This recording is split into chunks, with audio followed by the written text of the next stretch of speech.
नमस्कार दोस्तों, मेरे YouTube चैनल में आप सभी का हार्दिक स्वागत है। मैं हूँ रीना जोशी और आज मैं फिर से आपके सामने एक नया वीडियो लेके आई हूँ।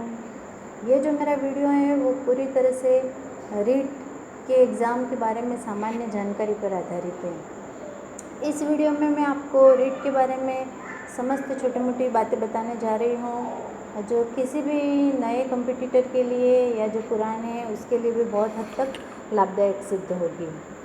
सबसे पहले अपन इसकी फुल फॉर्म से ही शुरुआत करते हैं।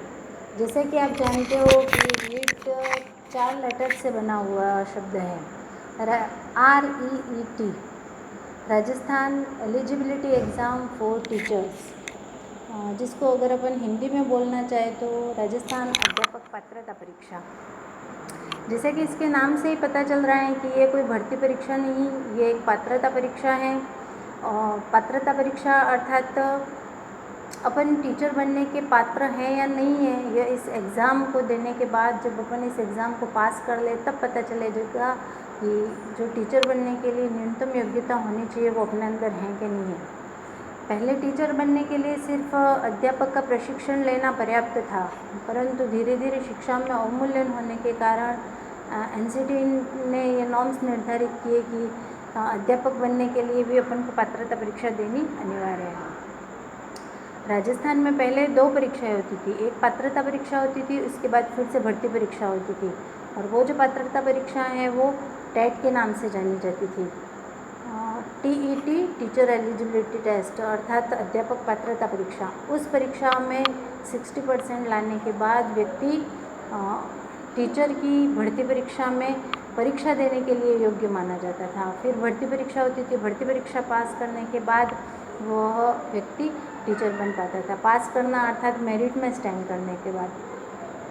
परंतु जन विरोध के कारण परीक्षार्थियों ने भी बहुत ज़्यादा विरोध किया कि एक ही पोस्ट के लिए पहले तो एक ही एग्ज़ाम हुआ करता था और अब एक पोस्ट के लिए 2 एग्ज़ाम हो रहे हैं। इस प्रकार तमाम विरोधों के बाद राजस्थान सरकार ने यह निश्चय किया कि ये जो अपनी पात्रता परीक्षाएं हैं उसमें प्राप्त अंकों के आधार पर सीधी भर्ती की जाएगी और उसी से मेरिट बनेगी और उस मेरिट के आधार पर अध्यापकों की नियुक्ति होगी। विशेष रूप से राजस्थान में ये जो रीट की परीक्षा है वो 3rd ग्रेड के लिए होती है। वैसे सेंटर में तो यह परीक्षा 3rd ग्रेड और 2nd ग्रेड दोनों के लिए CTET के नाम से जानी जाती है, परंतु राजस्थान में ये 3rd ग्रेड के लिए होती है। 2nd ग्रेड के लिए तो RPSC अलग से प्रतियोगी परीक्षा करवाती है। जो 3rd ग्रेड के लिए जो परीक्षा होती है वो फिर से 2 भागों में है, एक तो फर्स्ट लेवल की परीक्षा और दूसरी 2nd लेवल की परीक्षा। फर्स्ट लेवल की परीक्षा कक्षा 1 से 5 तक के शिक्षकों के लिए आयोजित की जाती हैं, जो कि STC जिन्होंने STC की ट्रेनिंग की है और जो 1 से 5 को पढ़ाने के लिए योग्य हैं। और ये जो टीचर होते हैं वो सामान्य टीचर बनेंगे, ये कोई सब्जेक्ट टीचर नहीं बनेंगे। जबकि द्वितीय लेवल के जो अध्यापक बनेंगे जो कि BEd ट्रेनी है तथा 6 से 8 को पढ़ाने के लिए योग्य हैं, ये एक सब्जेक्ट टीचर होंगे, उनका अपना सब्जेक्ट होगा। और जो भर्ती परीक्षा होगी उसमें भी उनका एक पेपर उनके सब्जेक्ट का होगा। अब अपन बात करते हैं कि ये परीक्षा करवा कौन रहा है। तो ये परीक्षा माध्यमिक शिक्षा बोर्ड करवा रहा है और इसके पेपर की कठिनाई के स्तर की भी अगर अपन बात करें तो यह माध्यमिक स्तर की परीक्षा है, मतलब इसके पेपर की कठिनाई का स्तर है वो माध्यमिक स्तर का होगा। अर्थात इसमें जो भी कंटेंट, जो भी प्रश्न पूछे जाएंगे वो सब माध्यमिक लेवल के होंगे, उससे ज़्यादा ऊंचे लेवल के नहीं होंगे। अर्थात अगर अपन 1 से 12 तक की पाठ्य पुस्तकें RBSC का कोर्स पढ़ लें तो उससे ऊपर कुछ भी नहीं जाने वाला है। अपने तमाम प्रश्न उसी के अंदर समाहित है। अब अपन बात कर रहे हैं कि इसकी परीक्षा का पैटर्न क्या होगा। तो सबसे पहले तो 150 अंकों का एक प्रश्न पत्र होगा जिसमें 150 प्रश्न होंगे और सारे 150 प्रश्न एक एक नंबर के होंगे। और ये जो 150 नंबर का प्रश्न पत्र है उसकी समय सीमा 2.5 घंटे होगी। 2.5 घंटे में अपन को ये पेपर पूरा करना होगा।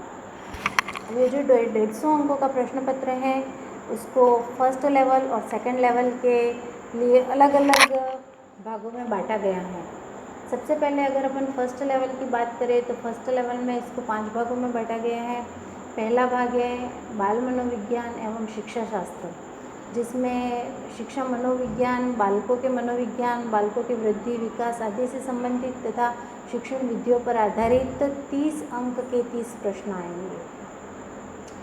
दूसरा भाग होता है वो होता है भाषा प्रथम, लैंग्वेज फर्स्ट का, जिसमें हिंदी है, अंग्रेजी, संस्कृत, उर्दू, सिंधी, गुजराती आदि दी गई विषयों में से किसी एक भाषा का चयन करके अपन को उस भाषा की परीक्षा देनी होगी, जिसमें 30 अंकों के 30 प्रश्न आएंगे।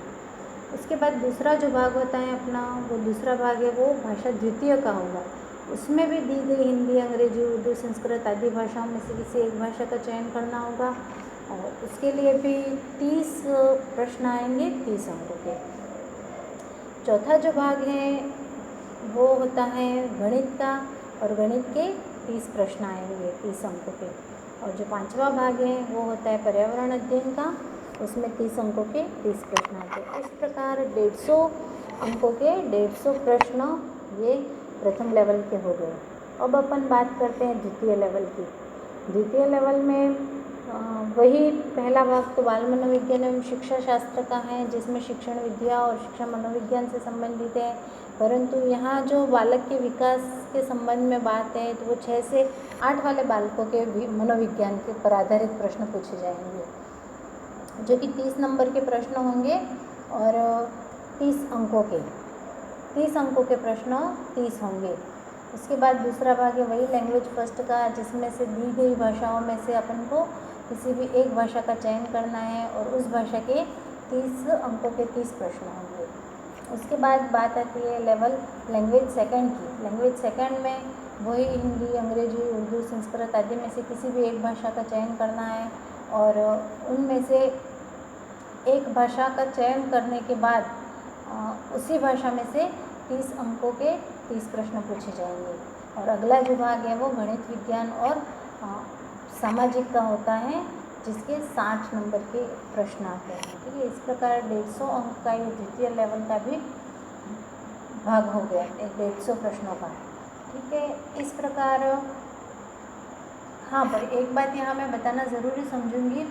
पिछली बार जो रीट भर्ती परीक्षा हुई थी उसमें कुछ लोग जो अंग्रेजी के अध्यापक बनना चाहते थे, परंतु रीट की परीक्षा में उन्होंने न तो फर्स्ट लैंग्वेज में इंग्लिश को लिया, ना ही सेकंड लैंग्वेज में इंग्लिश को लिया, तो फिर उनको कोर्ट ने उस परीक्षा में अंग्रेजी के लिए अयोग्य घोषित कर दिया। इसलिए अगर अब आप किसी भाषा के अध्यापक बनने जा रहे हैं तो आपको कम से कम उस भाषा को एक ना एक लैंग्वेज में लेना आवश्यक है।